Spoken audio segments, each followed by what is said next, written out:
Turki sebut Israel salah kaprah mengira tidak akan ada yang bereaksi kala menyerang Palestina.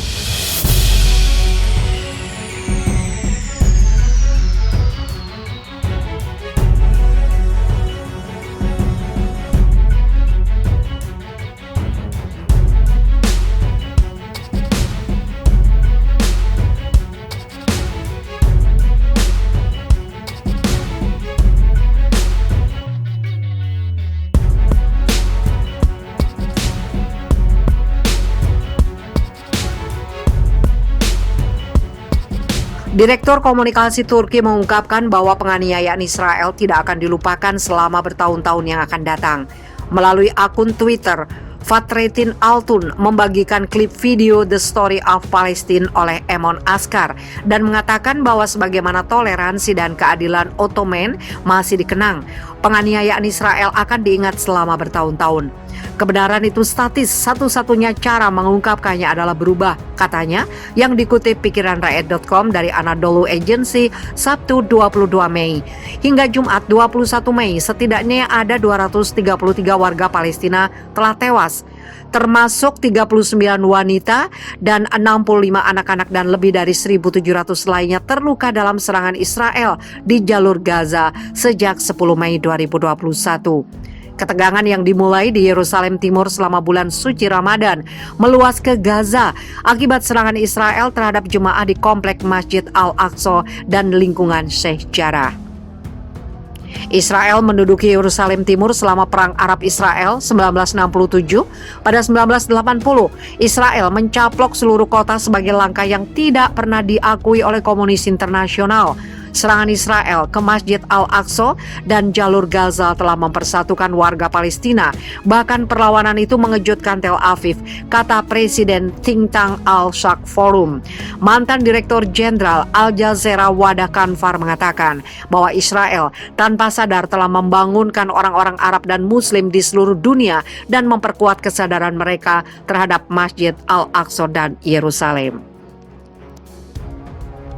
Menurutnya, sosok yang digaungkan Israel sebagai lingkungan yang nyaman bagi orang-orangnya di Timur Tengah yang bergolak dan melindungi orang-orang Yahudi dari berbagai belahan dunia telah terkikis. Wadah Kanfar mengatakan bahwa perkembangan terakhir di Palestina adalah karena kesombongan Israel. Mereka menganggap mereka dapat terhindar dari pertanggungjawaban setelah melancarkan serangan ke orang-orang yang beribadah di Masjid Al-Aqsa dalam 10 hari terakhir. Menurutnya, kesalahan Israel tentang Muslim adalah memandang orang Arab dan Muslim sebagai massa pengikut yang tidak akan bereaksi. Apa yang dilakukan Israel di Masjid Al-Aqsa selama bulan Ramadan adalah bukti bahwa mereka memandang orang Arab dan Muslim sebagai massa pengikut yang tidak akan bereaksi, ucapnya. Selain itu, Israel mengira bahwa ketika mereka melakukan kejahatan, maka tidak akan ada yang bereaksi dan marah.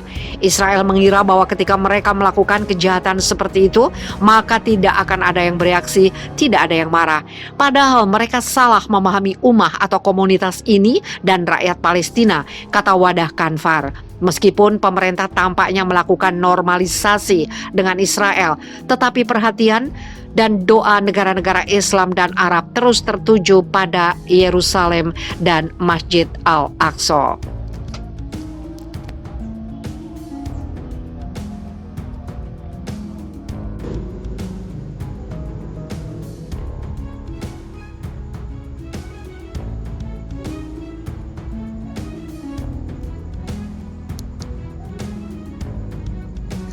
Terowongan milisi Palestina yang jadi momok mengerikan tentara Israel. Terowongan milisi Palestina merupakan momok mengerikan buat tentara Israel. Pihak Israel selalu mengklaim telah berhasil menghancurkan terowongan-terowongan yang kerap digunakan milisi Palestina untuk melakukan serangan darat ke wilayah Israel secara tiba-tiba.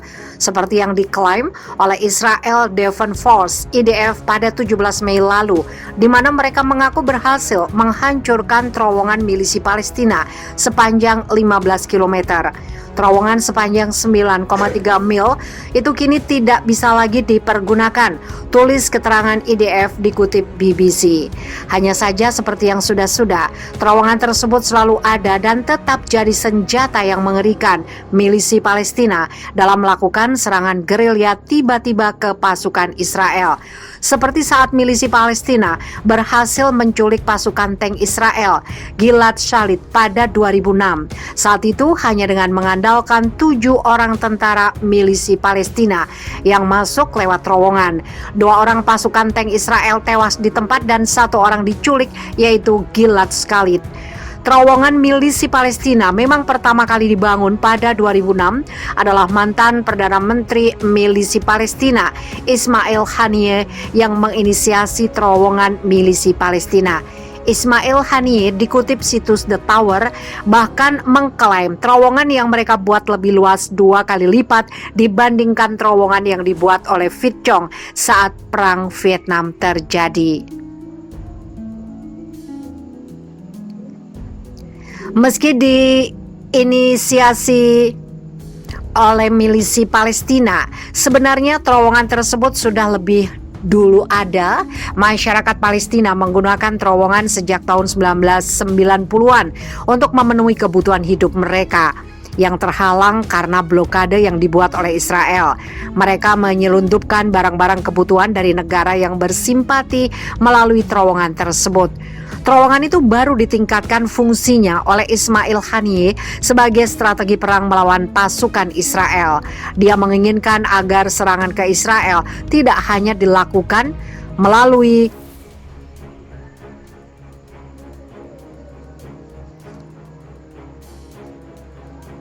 udara roket, tapi juga dari bawah tanah atau terowongan.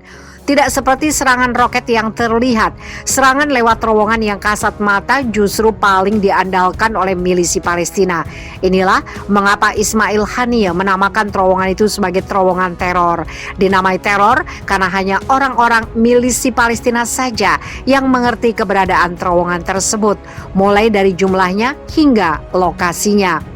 Milisi Palestina memang berupaya membuat terowongan itu sangat hati-hati agar tidak terdeteksi Israel.